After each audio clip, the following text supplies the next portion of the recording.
Welcome to Thriving Tribesmen. My name is Curry, your host, and I'm excited to be making this episode. Just come off a call with a guy, and they finally did it. So I'm so excited. This tribesman is gone, is implemented, and he's got a result. And this is what I'm talking about, guys. Things can change for you, and I'm excited for him. And one of the reasons why I'm making this episode is because we actually started going into the nitty gritty. We're talking about the seduction, just really trying to find out what worked for him and how that went. And as we started talking about intensifying her orgasm, because you can intensify her orgasm, then she's more likely to want to come back next time because it's such an amazing feeling. And one of the things that we touched upon, and I think this is the reason why I'm making this episode, was the fact that lots of people, they focus on the physical body, so stimulate her nipples, stimulate the clitoris, and they would foreplay, go down on her. And there's all these fundamentals of making her even more aroused and then for her to enjoy the experience. But there's one part that we started talking about, is that you have to win her over mentally. And it's going to be so nuanced, so I don't even know how it's going to go. So I might have to put this episode out and then maybe revisit it on another day when I know how to explain it well. But I'm going to try my very, very best to explain it. So usually when it comes to how your brain works in terms of stimulation and orgasm, there has to be a level of you winning over the mind, and there's a fine balance to make to intensify the orgasm. There's a fine balance. Most guys, they sort of continuously throughout the sexual act, they are trying to make it feel as comfortable as possible. And the more you make her feel comfortable, she might enjoy it, she'll feel comfortable. And yes, you have to feel comfortable, but you have to counteract that comfortability with a bit of risk. And this is what creates that excitement within that orgasm. And most guys will sort of, okay, it's happening. We haven't done this for a while, so I'm just gonna not try and rock the boat because I don't want it to not stop. I don't want it to stop. And I think, to be fair, on the first one, it will be harder to be a bit risky. But part of the reasons why we end up in a sexual relationship is because we started playing it safe. Whereas if you backtrack, you're a bit risky, you're a bit taking chances, and it's almost like a little bit of gambling. So you try something that is new, and really when you can adapt within the scenario, and then a thing comes into your mind and then you act on it. And again, part of it is that when you do take the risk, you have to be solid and completely confident in yourself, because the moment she feels hesitation, a bit of negative, just that negative thought of, oh, what if she says no? It won't happen. It will kill the mood.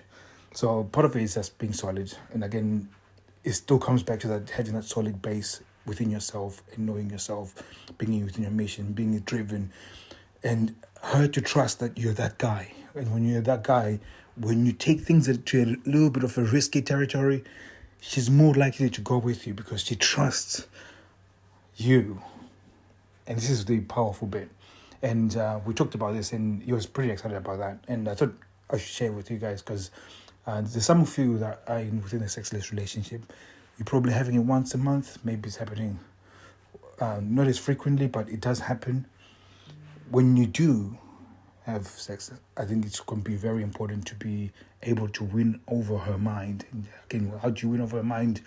Being solid, being the dependable individual that will not buckle under any negativity that comes from external, outside the house or inside that house. You're being, like I said, like the thermostat. You're solid. You're at a set point. When you do that, when it translates into your bedroom, because when you now start doing a little bit risky things, and when I say risky, it could be a case that you've introduced a toy. Oh, I would like to introduce a toy. Oh, I would like to, you tie me up. I would like to do. There's certain kinky things that you wouldn't not even suggest, because you think, oh my God. And she probably wants it, but because you're not willing to do it, it becomes vanilla, and then he's not getting anything out of that act. So I really, I've really struggled to explain what I'm trying to say here, and I feel it.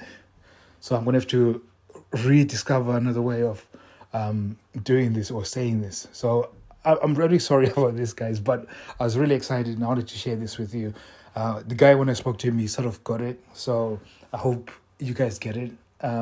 Eventually, I will have a story to really make it even more easier to digest or easier to understand. Because usually I try and use metaphors and stories in order to back up a point. But again, it's one of those nuanced things that I've learned over a period of time with the experiences I've had with ladies. So, yeah, it's one of those ones. So, but hopefully you can take away something from it, that is the adding that element of risk within that interaction creates the most intense orgasm. Every time I remember once we went into central London for a dinner date, actually, and I remember we drove to the train station, and then we had to drive to another town, and on the way there's some villages. On the way back, we're so excited and having this amazing moment, and just drove off road, and then we just started making out, and then we started having sex, and it was the most orgasmic experience. That level of risk of just being outdoor, and what's crazy about that is that the road was completely dark. There was moonlight, and there was no cars anywhere to be seen. And then a car came past when we're doing what we're doing, and it was so exciting that somebody almost caught us. And that's what I'm talking about. That when you add that level of risk, it increases the excitement and the orgasm. And this is one of the ways you can increase an orgasm. So I'm going to do a series on this, actually, about the actual sex act and the psychology and touching. And if you guys really want to hear more on this topic, go to Thriving Tribesmen and say, yes, I want to hear more about the actual sex and the psychology behind it and what's really going on and how you can intensify the orgasm. So really excited to have made this episode, and hopefully you've taken something from it, because this is one of those episodes I feel not very confident that I've done a very good job delivering the information. So thank you very much for listening. I'll be seeing you soon. Again, go to Thriving Tribesmen and then tell me whether you want to listen to more of these episodes about sex and the orgasm. Just let me know. Thank you very much. Take care.